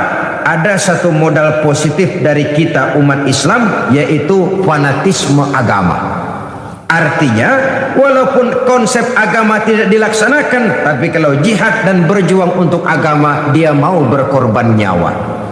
Ini merupakan modal yang positif. Maka orang ngerti betul, kalau Islam dihantam terang-terangan, yang paling goblok juga mesti marah. Mesti marah, mesti tersinggung, mesti terhina. Kalau agamanya dihantam terang-terangan, dia mesti bangkit. Maka untuk menghantam Islam, orang tentu masih menerapkan teorinya Slaughter-Gronye. Orang masih memakai taktik dan strateginya Dr. Van der Plas. Mau menghantam Islam, masuk ke dalam, bikin kacau Islam dari dalam. Tidak bisa assalamualaikum latihan, assalamualaikum, tidak bisa pakai sorban. Bicara di tengah umat Islam seolah-olah untuk kepentingan dan membela umat Islam, di belakangnya tidak lain tujuannya untuk menghancurkan Islam dari dalam. Maka kiai diadu dengan kiai, ulama diadu dengan ulama, umat bertengkar dengan sesama umat karena perbedaan organisasi. Maka jadilah kita nasib umat Islam persis seperti jangkrik. Marilah kita menyadari bahwa perbedaan pendapat satu hal yang wajar. Seorang muslim boleh dibungkus oleh baju apapun saja, tapi jiwa dan semangat Islamnya tidak boleh luntur oleh baju yang membungkusnya. Islam adalah milik muslim. Apa dia jadi tentara, apa dia jadi polisi, apa dia jadi pejabat, apa dia jadi seniman, apa dia jadi teknokrat, apa dia jadi artis, jikalau dia muslim, maka Islam adalah miliknya. Harus wajib dijaga dan dibela secara bersama-sama. Saudara-saudara kaum muslimin rahimakumullah. Oleh karena itu, jangan cuma bisa mempelajari dan membaca kitabnya Imam Syafi'i, tapi belajar jugalah akhlak dan etikanya Imam Syafi'i. Jangan hanya sekedar membaca dan mempelajari kitabnya Imam Abu Hanifah, tetapi belajar dan simak jugalah akhlak daripada Imam Abu Hanifah. Satu contoh yang ringan saja. Imam Syafi'i berbeda pendapat dengan Imam Malik, tapi Imam Syafi'i tidak pernah menyalahkan Imam Malik. Ini yang saya maksud akhlak. Berbeda pendapat, tapi tidak saling tuding, tidak saling menyalahkan. Imam Abu Hanifah berbeda pendapat dengan Imam Syafi'i, tapi Imam Abu Hanifah tidak pernah menyalahkan Imam Syafi'i. Bahkan ada satu riwayat, satu malam Imam Abu Hanifah ziarah ke makam Imam Syafi'i. Lalu beliau menginap di sekitar komplek itu. Ketika subuh beliau sholat menjadi imam dan beliau membaca doa kunut pada rakaat kedua. Selesai sholat, murid-murid beliau bertanya, "Ya Syekh, Tuan Imam, Tuan kan memfatwakan tidak pakai kunut." "Betul." "Kenapa sekarang Tuan sendiri pakai kunut?" Apa jawab Imam Syafi'i? Apa jawab Imam Abu Hanifah? Sederhana saja. Ihtiraman li Syafi'i. Saya menghormati pendapatnya, saya menghormati fatwanya daripada Imam Syafi'i ini. Berbeda pendapat tapi saling menghormati. Berbeda pendapat tapi tidak saling menyalahkan. Ini yang hilang sekarang. Kita baru beda pendapat sedikit aja kayaknya udah lakum dinukum. Maka perbedaan pendapat tidak lagi jadi rahmah, malah sering jadi bala. Dalam kehidupan sehari-hari kita sering lihat di desa-desa terpencil ini terangkat ke permukaan. Yang satu usoli, yang satu enggak, pisah RW. Yang satu Jumatan azan sekali, yang satu 2 kali bikin masjid di samping masjid. Satu kunut, satu tidak, main asah bendok. Kalau hal seperti ini berkelanjutan, kita akan tertarung di kaki teman sendiri, menggunting dalam lipatan, menjegal kawan seiring, dan kita sendiri yang akan menderita kerugian. Oleh karena itu, pada pertemuan kali ini, marilah kita bina kerukunan antar umat seagama. Baju boleh berbeda, bendera boleh beraneka warna, kaos dan jaket boleh juga tidak sama. Tapi jikalau merasa muslim, jangan perbedaannya yang kita perbesar, tapi persamaannya yang kita cari.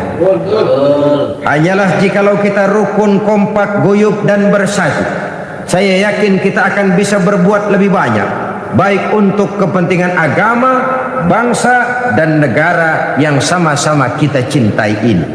Tapi jikalau kita berpecah belah, centang perenang, satu ke barat, satu ke timur, lain ke utara, satu lagi ke selatan, tidak ada persamaan persepsi, maka kita akan tertarung di kaki teman sendiri. Kita juga yang akan jadi lemah akibatnya. Saudara-saudara kaum muslimin rahimakumullah. Oleh karena itu, kerukunan antar umat seagama merupakan hal yang wajib kita laksanakan, agar dengan itu kita menjadi satu umat yang kuat untuk sanggup menjawab segala tantangan-tantangan dan problema-problema yang timbul, untuk meningkatkan harkat dan martabat kehidupan umat beragama.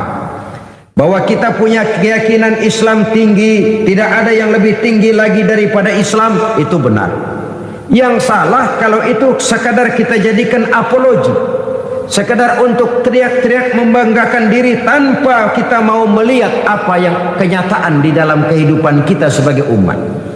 Kita bangga berteriak al-Islam ya'lu wa la yu'la alaih.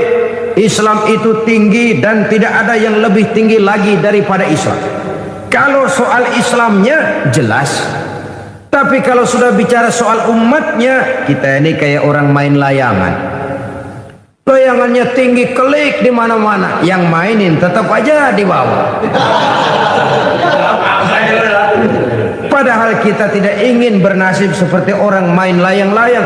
Layang-layangnya tinggi mengapung, sedangkan yang main layang-layang tidak pernah kemana-mana. Kita ingin seperti orang naik membuat pesawat, lalu ikut naik pesawat, terbang bersama pesawat itu. Kalau Islam memang agama yang tinggi, maka kita Muslim juga harus menjadi umat yang tinggi. Tinggi pendidikannya, tinggi ekonominya, tinggi kesadaran beragamanya, berbangsa dan bernegaranya, tinggi nilai etikanya, tinggi semangat jihadnya, dan begitulah selanjutnya. Bukan sekedar apologi dengan menyanyi-nyanyikan Islam sebagai agama yang tinggi sementara kita berada di bawah. Untuk itu kita memerlukan kebersamaan, dan kebersamaan hanya akan muncul dengan kesadaran bahwa setiap kita merupakan bagian dari yang lain. Saudara yang jadi seniman, berjuanglah untuk Islam lewat karya seninya. Saudara yang pejabat, pergunakanlah jabatan itu untuk kepentingan agamanya, Islamnya, sebagaimana pejabat lain dari agama lain juga berbuat untuk kepentingan agamanya. Jangan kadang-kadang kalau sudah mau pensiun baru jihad.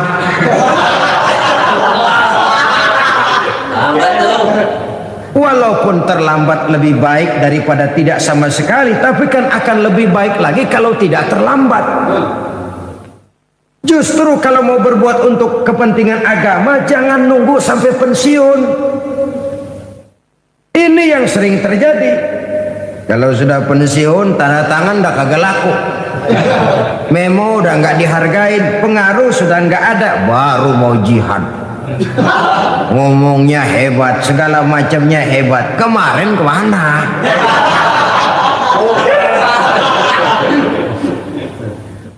Ya memang terlambat itu lebih baik daripada tidak sama sekali. Tapi kan lebih baik lagi kalau tidak terlambat. Dan kenapa takut berbuat untuk Islam? Karena orang lain, pejabat lain pun dari agama lain berbuat untuk kepentingan agamanya. Sama-sama berbuat. Yang artis berjuanglah untuk Islam lewat kemampuannya. Yang teknokrat berjuanglah untuk Islam dengan teknologinya. Dan begitulah selanjutnya.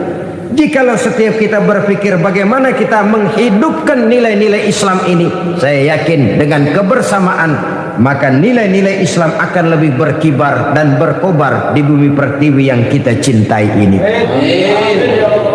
Saudara-saudara kaum muslimin rahimakumullah, mari kita bina dan kita tingkatkan kerukunan antar umat seagama. Perbedaan pendapat jangan menyebabkan kita saling bergontokan, tapi saling menghormati, saling menghargai.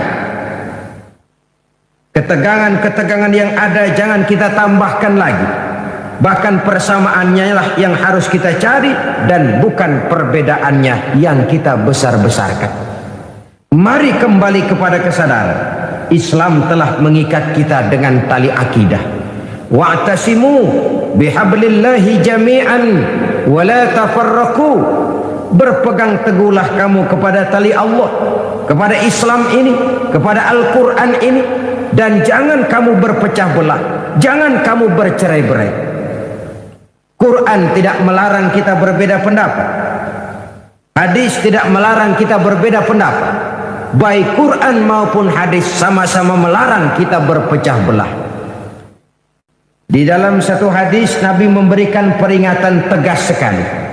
Isnani la yanzurullahu ilaihima yaumal qiyamah.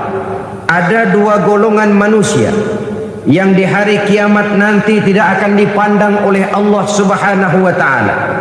Dua macam manusia di akhirat nanti didiemin aja, nggak diaru-aruin, dipanteng, nggak diendain. Bukan main, saudara-saudara. Jangankan di akhirat, di dunia ini aja ya, kalau kita didiemin aja sama orang tua kita, bingung.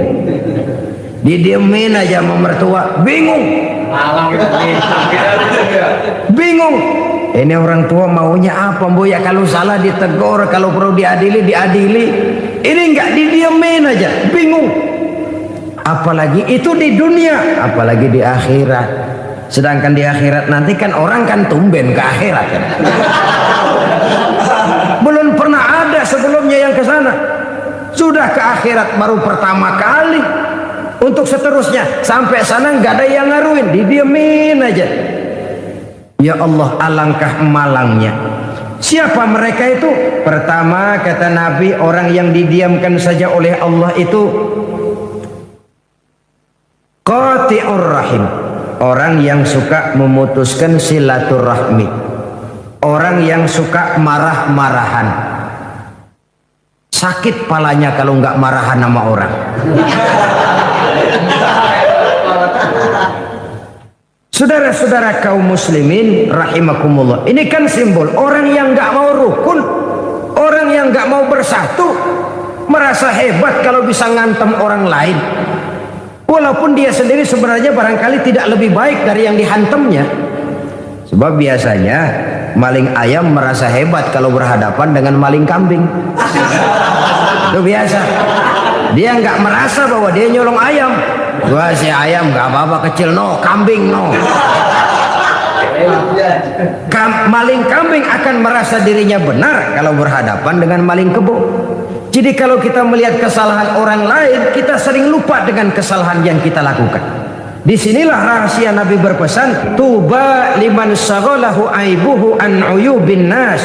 Beruntunglah orang-orang yang kekurangan dirinya, aib dirinya menyebabkan dia cukup sibuk untuk tidak mengorek-ngorek aib dan kekurangan pada diri orang lain. Beruntung orang yang aib dirinya, kekurangan dirinya menyebabkan dia sibuk sampai tidak sempat mencari-cari kekurangan pada diri orang lain. Tapi celaka benar orang yang terlalu sibuk mencari dan mengorek aib dan kekurangan orang lain sampai dia lupa kepada aib dan kekurangan dirinya sendiri. Jadi manusia pertama yang nanti tidak akan diopeni oleh Allah, orang yang suka memutuskan silaturahmi. Kadang-kadang kalau sudah marah pakai grup-grupan, grup-grupan ngebon, ngundang ngajak orang lain, marahan yuk, marahan. Ini marahan pakai ngajak orang. Yang kedua, jarusu, tetangga yang jahat dengan tetangganya. Saudara, tidak ada kemenangan tanpa kekuatan. Tidak ada kekuatan tanpa kesatuan. Tidak ada kesatuan tanpa silaturahmi. Sebab itu konsep silaturahmi dalam Islam merupakan bagian pokok daripada ajaran agama Islam. Hanya dengan silaturahmi kita akan bersatu. Hanya dengan persatuan akan timbul kekuatan, dan hanya dengan kekuatan kita bisa meraih kemenangan. Tanpa kekuatan, kemenangan sebuah mimpi. Tanpa kesatuan, kekuatan tidak akan pernah lahir. Dan tanpa silaturahmi, kesatuan tidak akan pernah terwujud. Yang kedua, kerukunan antar umat beragama. Kita memaklumi bahwa kita bangsa Indonesia adalah satu bangsa yang sangat majmuk. Ribuan pulau, segala macam warna kulit, suku bangsa dan bahasa merupakan cerminan dari wajah Republik Indonesia ini. Pancasila sebagai dasar dan falsafah negara sesungguhnya dapat menjadi bumi yang subur bagi tumbuh dan berkembangnya setiap agama yang sah dan diakui di Republik Indonesia ini. Islam sesuai dengan namanya berarti damai, aman dan tentram. Sejarah menjelaskan kepada kita, belum pernah Islam ini dikembangkan dengan ujung pedang. Belum pernah Islam ini dikembangkan dengan kekuatan materi. Selamanya Islam berkembang dengan nilai-nilai moral dan al-akhlakul karimah. Kalaupun pernah terjadi perang dalam Islam, maka perang itu sendiri sesungguhnya bukan untuk memaksakan keyakinan, karena keyakinan sungguh tidak bisa dipaksakan. Perang yang timbul dalam Islam sesungguhnya tidak lebih daripada upaya untuk menjaga dan mempertahankan keyakinan dari hinaan, cemoohan, dan dari tekanan-tekanan yang muncul pada ketika itu.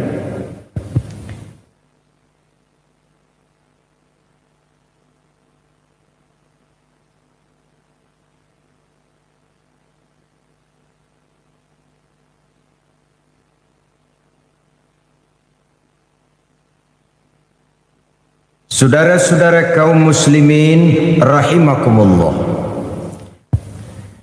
Namun pada prinsipnya, di negara-negara manapun di dunia ini, apabila umat Islam mayoritas, maka orang-orang luar Islam bisa hidup dengan tenang, aman dan damai. Begitulah kenyataan. Jika dia kecil umat Islam ini, maka dia bisa menjaga diri.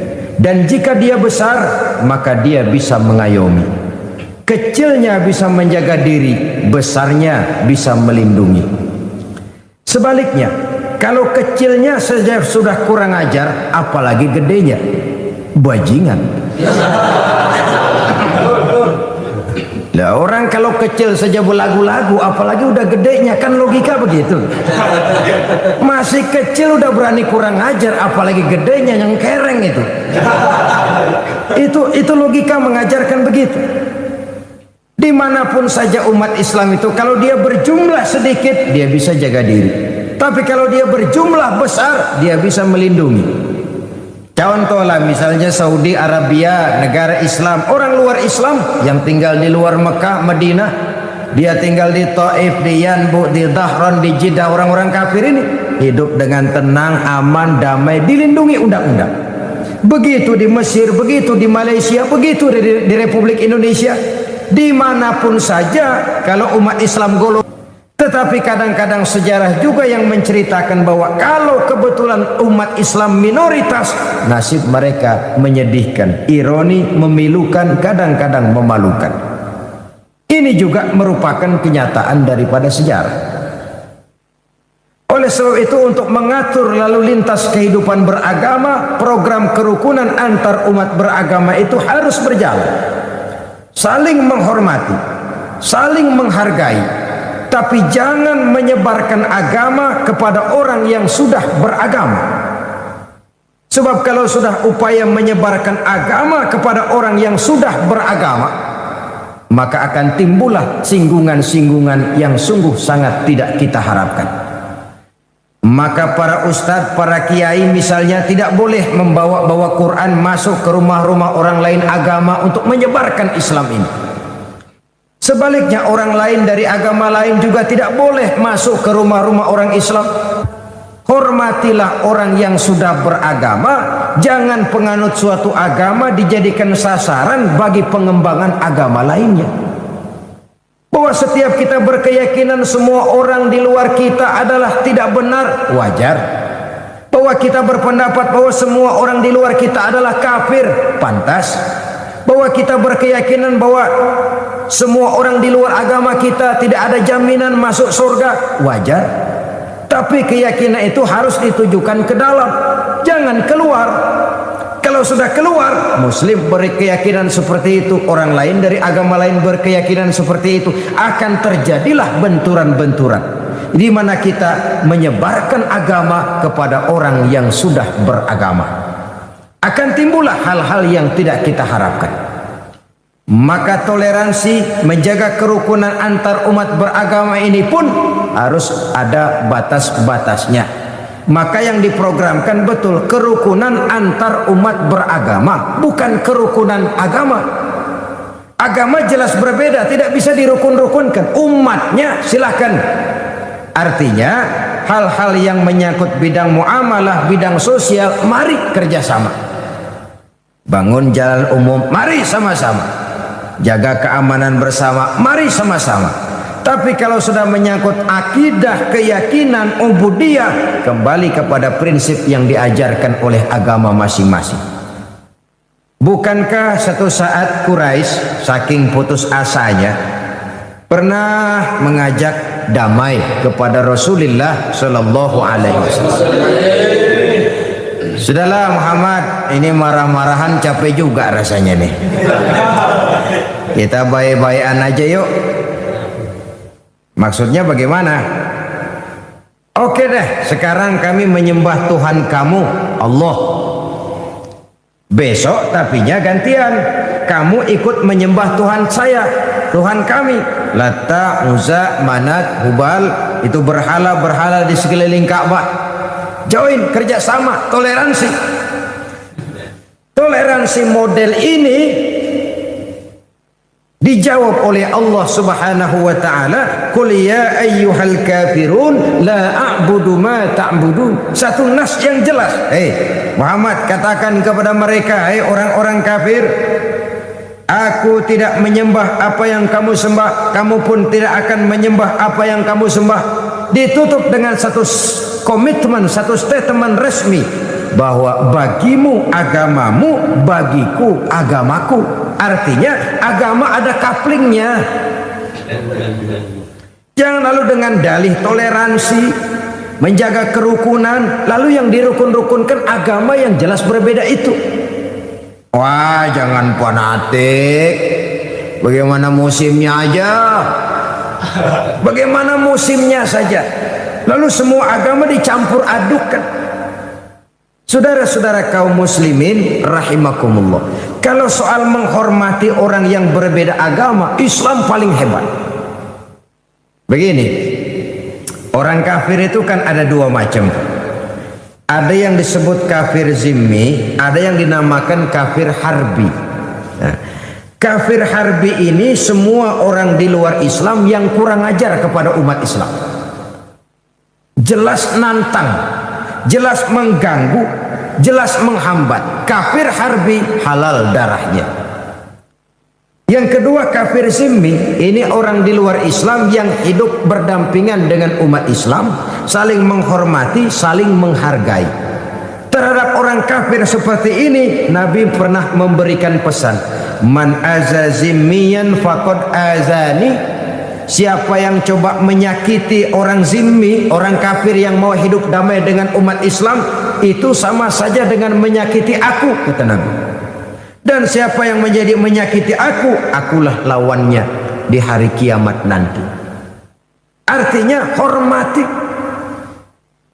Pernah juga Rasul sedang duduk dengan para sahabat, ada sekelompok orang berangkat mengantar mengusung jenazah, hendak mengubur jenazah. Serta merta Nabi berdiri memberikan penghormatan kepada jenazah yang lewat itu. Setelah jenazah lewat, para sahabat bertanya, "Ya Rasulullah, iya, yang lewat tadi itu jenazah orang Yahudi, kenapa kita berdiri menghormatinya?" Jenazah Yahudi. Yahudi ya Rasul. Orang bukan sih?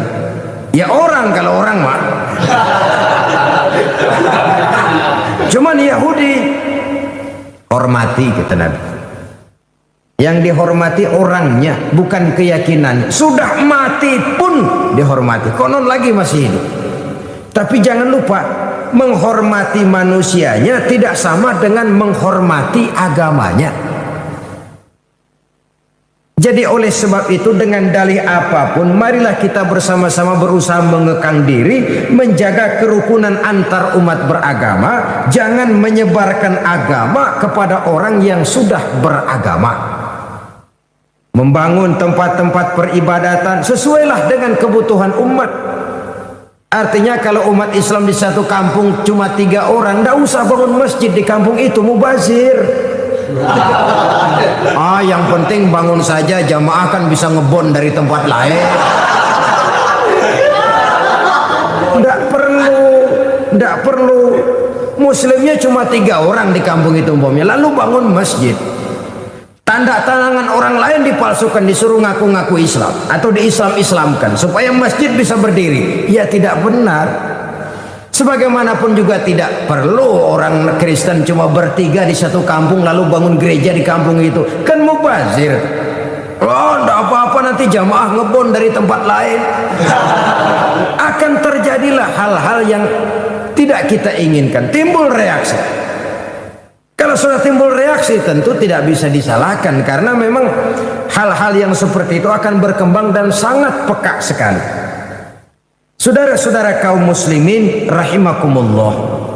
Oleh sebab itu, kalau bicara soal toleransi, bicara soal damai, bicara soal kerukunan antar umat beragama, Muslim bukan teroris. Muslim bukan umat yang sadis. Muslim bukan umat yang suka cari gara-gara. Muslim sesuai dengan namanya adalah umat yang harus menebarkan rahmah kepada seluruh penjuru alam, kepada lingkungan di mana dia hidup. Tapi Muslim walaupun bukan orang yang suka mencari-cari musuh, bukan orang yang suka lari kalau ketemu musuh. Musuh jangan dicari, ketemu jangan lari.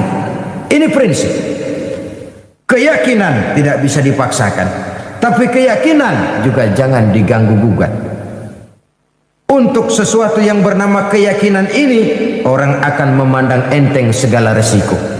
Kalau ia disinggung orang, jangankan cuma sekedar harta, waktu, tenaga, pikiran, bahkan nyawa satu-satunya yang paling berharga itu pun menjadi murah kalau untuk satu keyakinan. Dan ini bukan cuma milik Muslim, milik keyakinan setiap penganut suatu agama. Rela mati, rela korban nyawa, jiwa untuk kepentingan agamanya. Sehingga kalau terjadi singgungan-singgungan, maka akan timbul keresahan sosial yang dampaknya akan sangat berbahaya.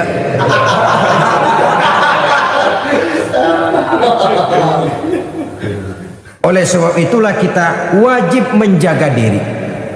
Tidak beremosi untuk mengejar jumlah dengan melupakan kualitas.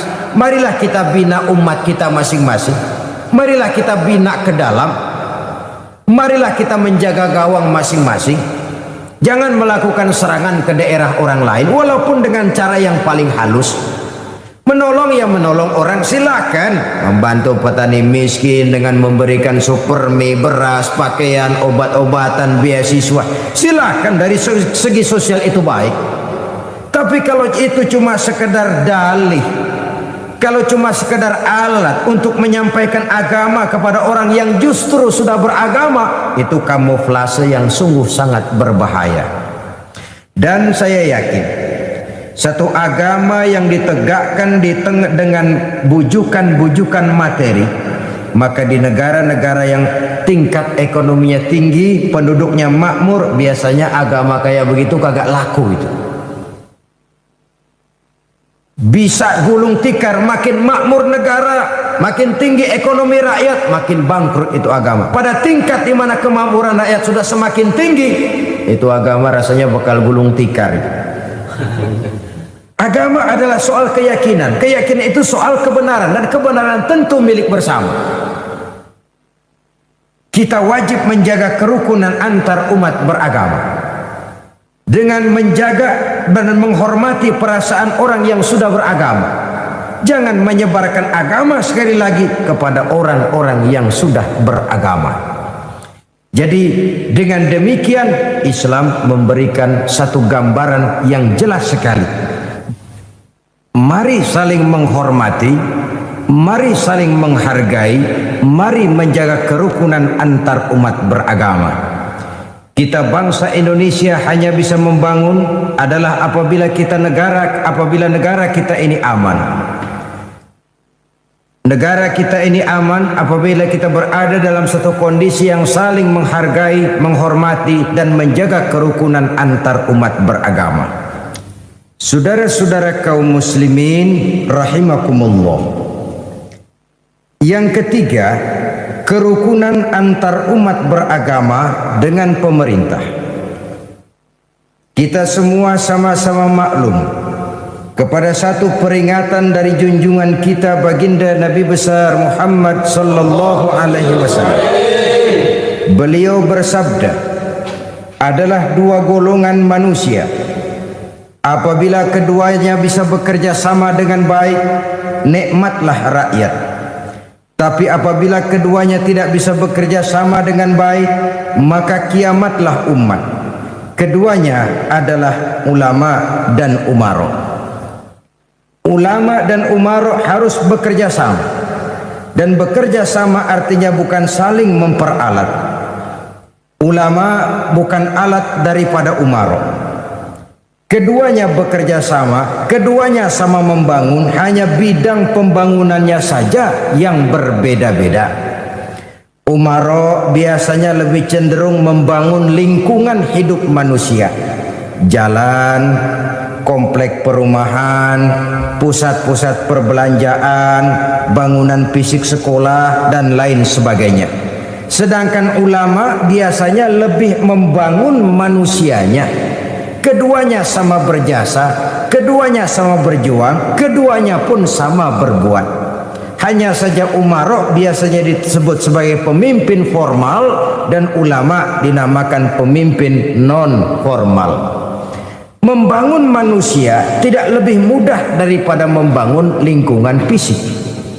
Bagaimanapun kerasnya besi, saudara bisa membentuk besi itu menurut selera saudara. Yang tebal bisa kita tipisin, yang lurus bisa kita bengkokin, yang bengkok bisa kita lurusin, itu besi. Bagaimanapun kerasnya sepotong besi, dia akan tunduk kepada selera si pembuatnya. Tapi namanya manusia, makhluk punya kemauan dan kemampuan, punya perasaan dan pemikiran. Membangun manusia lebih sulit daripada membangun jembatan. Membentuk mental manusia lebih sulit daripada membentuk besi. Namanya saja manusia, punya perasaan, punya pikiran, punya kemauan, juga punya kemampuan. Oleh karena itulah maka keduanya harus bisa bekerja sama. Di dalam hadis lain junjungan kita memberikan peringatan, man istakhaffa bil ulama khasirad dina, wa man istakhaffa bil umara khasirad dunya. Siapa yang menganggap remeh, siapa yang mengentengkan, siapa yang mencemoohkan para ulama, maka dia akan rugi agama. Kalau sudah rugi agama, ya rugi segala-galanya. Sebab kalau orang sudah jauh dari nilai-nilai agama, artinya dia buta nilai. Kalau dia sudah buta nilai, dia terjebak kepada menghalalkan segala cara untuk mencapai satu tujuan. Sebaliknya, wa man istakhaffa bil umara khasirad dunya. Barang siapa yang meremehkan, menganggap enteng, mencemoohkan umara, dia akan rugi dunia. Kita manusia disebut zon politiken, makhluk sosial yang hidup bermasyarakat. Tidak seorang pun di antara kita yang mampu memenuhi kebutuhan hidupnya sendiri. Kita perlu orang lain. Kehidupan bermasyarakat mengarah dan mendorong kepada timbulnya kehidupan berbangsa dan bernegara. Lalu lintas kehidupan berbangsa dan bernegara memerlukan tangan-tangan pengatur. Dan itulah yang kita sebut sebagai pemerintah. Maka beruntung orang yang punya pemerintah. Apa saudara pernah membayangkan kalau satu saat kita tidak punya pemerintah? Coba bayangkan seperti apa kita hidup. Tanpa pemerintah akan berlakulah hukum rimba. Siapa yang kuat menyantap yang lemah, siapa yang kaya menghisap yang miskin, akan terjadilah belantara. Oleh karena itu, rumah saudara dirampok, lapor ke Koramil, kata Dan Ramil, maaf aja mas, Koramil baru bubar ini. Hak asasi saudara diinjak-injak, ngadu ke pengadilan, pengadilan bubar. Terjadilah hukum rimba. Wong masih ada pemerintah saja yang kuat sering menekan yang lemah. Apalagi kalau tidak ada pemerintah. Pemerintah masih ada, ngejedong. Masih ada. Yang kuat sudah suka nekan yang lemah kok. Apalagi kalau tidak ada pemerintah. Saudara-saudara kaum muslimin rahimakumullah, karena itu umat Islam umat yang loyal, bukan umat yang teroris, bukan umat yang sadis. Kita hanya anti kepada kebatilan, maksiat, munkarat, ketidakadilan, kesewenang-wenangan, perbuatan-perbuatan yang merugikan rakyat. Kita tidak pernah memerangi person. Kita hanya memerangi sistem yang tidak benar, dimanapun adanya, siapapun pelaksananya. Kalau antar umat beragama dengan pemerintah sudah tidak ada kerukunan, apa yang bisa dilaksanakan? Pemerintah tanpa didukung oleh umat beragama mau jadi apa? Walaupun Indonesia ini bukan negara agama, tapi Indonesia adalah negaranya umat yang beragama. Dan kita sudah kadang ikrar bahwa komunis tidak punya hak hidup di Indonesia. Walaupun bukan negara agama, tapi jelas negaranya orang yang beragama. Tanpa dukungan dari umat beragama, maka pemerintah tidak akan bisa berbuat banyak. Oleh karena itulah kita merasa bahwa yang dinamakan nilai-nilai keadilan, kalau kita punya anak 3, bukan berarti semuanya 100. Itu yang dinamakan adil, belum tentu. Karena yang umurnya lebih besar tentu tingkat kebutuhannya lebih banyak, wajar kalau dia 500. Anak nomor 2 tingkat kebutuhannya lebih sedikit, wajar kalau dia 250. Anak nomor 3 yang paling kecil kebutuhannya cuma es bonbon sama permen, gocap dah 50 juga anteng. Oh tidak, lalu kita harus berkata, oh saya orang tua yang adil, semua anak 100. Bukan itu keadilan. Sebab umur si anak ini berbeda. Begitu juga kondisi kehidupan umat beragama di Republik Indonesia. Umat Islam ini mayoritas, ini anak paling gede nih. Ini anak paling gede. Masa ukuran kebutuhannya sama dengan anak yang paling kecil? Bukan itu keadilan. Kita saja berhadapan dengan anak-anak kita, umurnya berapa? 17 tahun lah, sedang balik-baliknya nih. Ini ongkosnya banyak kan nih. Yang kedua umur 10 tahun, udah mulai terbuka mata. Yang ketiga umur 5 tahun, anteng pakai es bonbon itu. Jadi bukan berarti 100 sama semua, tidak. Saudara-saudara kaum muslimin rahimakumullah, kita tidak menuntut perlakuan yang berlebihan, tidak. Kita hanya berkata ingin menikmati keadilan itu. Sehingga partisipasi yang timbul, lalu partisipasi yang ikhlas, bukan partisipasi semu yang dipaksakan dari luar, bukan partisipasi yang berbungkus keterpaksaan, yang membungkus keterpaksaan yang ada dalam jiwa dan diri. Hanyalah jikalau umat beragama mendukung pemerintahnya, maka saya yakin kita tahu tahun 64, 65, 66 ketika PKI berontak, siapa sih front terdepan menyelamatkan Pancasila ini? Siapa sih front terdepan menjaga republik ini? Umat Islam bersama-sama dengan ABRI. Siapa sih yang menuntut pertama kali agar PKI dan komunis itu dibubarkan? Umat Islam dengan para mahasiswanya. Pada saat negara ini dalam bahaya, pada saat Pancasila ini dalam bahaya, berulang kali umat Islam memperlihatkan loyalitasnya. Ya kepada republik ini, ya kepada Pancasila ini. Satu loyalitas yang tidak perlu diragukan. Jadi oleh karena itu, apabila dukungan diberikan oleh umat beragama kepada umaroknya, kepada pemerintahnya, maka saya yakin semua program yang baik, yang bermanfaat bagi kepentingan bangsa dan negara akan terwujud dengan baik. Dan partisipasi itu akan tumbuh apabila umarok memperlakukan umat ini dengan adil. Dengan adil itu ya seperti itu tadi. Ini anak gedean nih, ongkosnya gedean dikit dah. Ini yang nomor 2 sekian, iya sekian. Jangan adil lalu semuanya rata dah, cepet. 100. Yang paling kecil tentu senang tuh. Hore 100, girang bukan main. Tapi yang paling gede kebutuhannya banyak, 100 mau belanja apa ini? Kan begitu toh pada akhirnya. Oleh karena itu mudah-mudahan apabila umara pemerintah memperhatikan aspirasi umat beragama, insya Allah akan timbul partisipasi aktif untuk mendukung pemerintah, sehingga akan terwujudlah kerukunan yang kita harapkan antar umat seagama, antar umat beragama, dan antar umat beragama dengan pemerintah.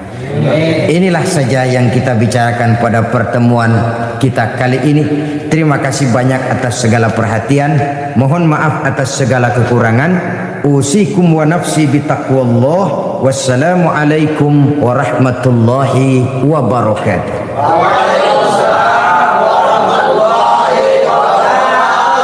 Alhamdulillah, semoga ceramah ini menjadi pengingat dan sumber keberkahan bagi kita semua. Dukung terus dakwah ini dengan subscribe, like, dan share channel ngaji di Teras Online. Wassalamualaikum warahmatullahi wabarakatuh.